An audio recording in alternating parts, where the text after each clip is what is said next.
तर रामराम मंडळी, आज चला अशीच इकडे भिंगून काढायला. आज आपली गाडीच बंद झाली, मग काय लागला पाय चालायला. आणि ही बघा गावाची विहीर, इथून आम्हाला पाणी येतं प्यायला. मी आले गँगनं काम चालू केला आणि आज आपला पाहुणा माणूस निघालाय घरी. पाहुणा गेला घरी आणि इकडे भाऊ पण शेंगा दाखवीत म्हणतो मला पण घे व्हिडिओ मध्ये. शेवटी अंगावर पडला तर पक्की बेकार कामाला भिडलेली आणि मग अशी ते रे आळशावानी. आणि इकडे पावसामुळे पार शेंगाली मोड यायला लागलं बाबा. आता लय नुकसान होणार आहे आमचं. सगळं उपटून झाले. मग म्हणलं चला रानात एक चक्कर मारू, काही भाजी पिजी घेऊन येऊ. आणि इकडे आलो तर पहिल्यांदाच मला हांद्याचा येल भेटला. मग काय बाई लागलो खोदायला त्याला. बराच मोठा भेटला बघा कसं आहे. आणि एवढीच आईची भाजी पण आणली बर का. मग काय पिकअप घेऊन मयूर आला आणि दिली गाडी भरून. पिकअप दिली भरून. मग आम्ही निघालो घरी. आणि इथं बघा ना कसा वाळवण टाकलाय. आणि ड्रायव्हर तर लय बेकार बाबा. 6 सीट घेऊन चालाय.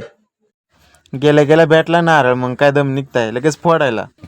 मग काय फोडून झालं तिला म्हणलं रस प्यायला ये म्हणलं माय. नंतर मला काय डायरेक्ट नारळच घरी घेऊन आलो. पण काही जर मलायच्या ऐवजी नारळच निघला.